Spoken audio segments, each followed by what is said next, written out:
complementary star, and Richard is exactly right. He's in search of maybe not a Jordan, but a co-star. He's Anthony Davis in New Orleans, where he was the PER prince in search of his LeBron. And he found him. Anthony Davis does not have that dog in him, as Charles Barkley said a few weeks back.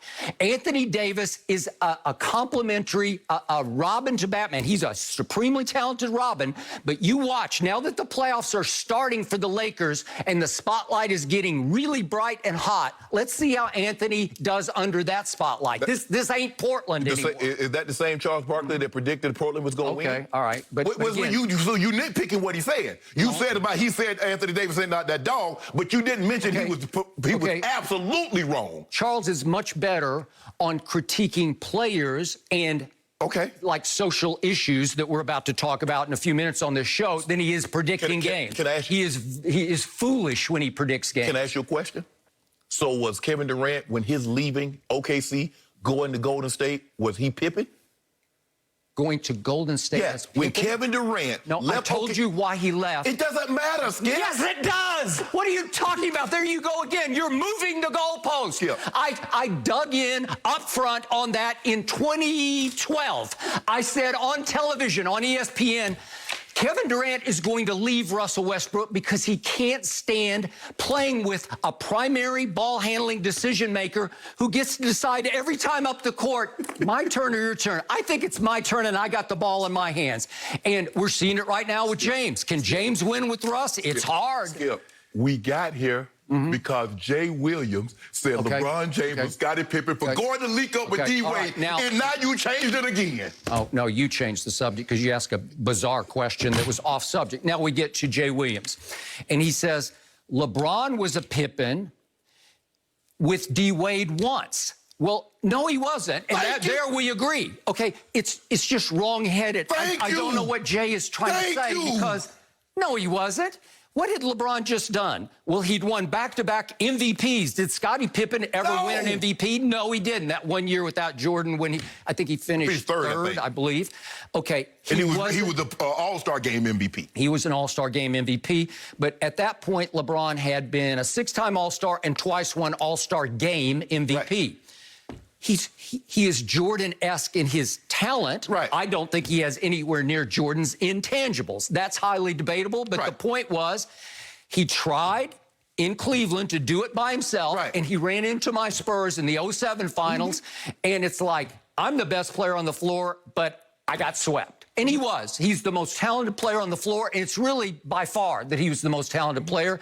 And then we turn around in 09, and he hits the shot heard round the world to save Game 2 at home against the Orlando Magic.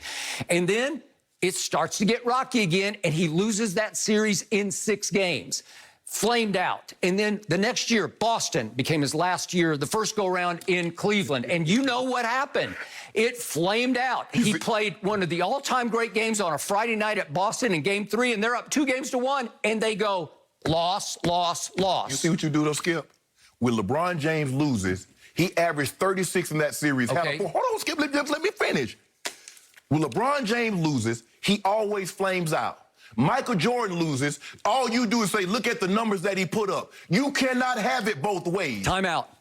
Against Boston, it got so bad that someone from LeBron's camp leaked to ESPN that LeBron had to be sedated before games 4, 5, and 6, all flame-out games for LeBron and the Cavaliers against the Boston Celtics because of an interpersonal issue, inter-locker room issue with a teammate. And I called baloney. In fact, I said, I need to be sedated because that got leaked because I don't believe he was sedated before those games. Then Dan Gilbert publicly accused LeBron of quitting in those games against the Boston Celtics, which obviously was leading to LeBron's departure. I take my talents to South Beach. He needed a big brother. This is what he was. LeBron at that point was Batman with Robin's intangibles. He didn't know how to win yet. He needed somebody, Dwayne Wade, a very close friend and a big brother figure, to teach him to win. You had to go to Baltimore and you taught some of those younger players, this is how you do it. This is how you handle yourself. And Dwayne taught LeBron how to control his emotions, how to channel his energy in the right direction, how to quit reading social media, quit listening to what I say or anybody else says, and lock in on the goal at hand, which is finally in 2012 beating the Oklahoma City Thunder. But it took 2011. It was the all-time flameout for a superstar in the finals. It was the meltdown of meltdowns by LeBron James, and it taught him a lesson.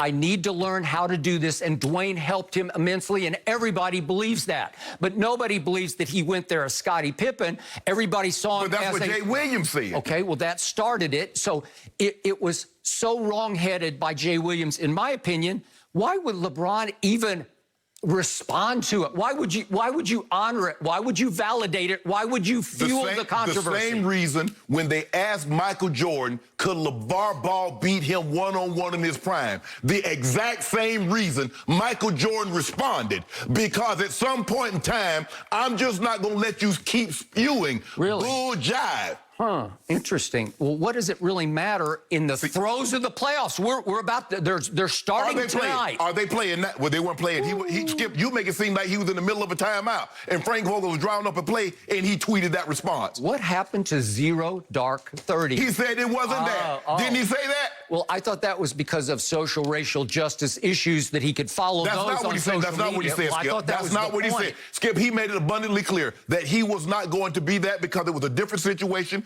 He's not at home, and he needs to keep his phones on, so his kids, his wife, his mom, and things of that nature. So you've already made that abundantly clear. This is going to be unique. Well, he kept his phone on in all those 0 dark 30 years. You don't think his wife couldn't get a hold of him at the arena? You don't think he had a cell phone that he kept open for his wife, Savannah? No, what you call it? Randy probably had that. Okay, well, he...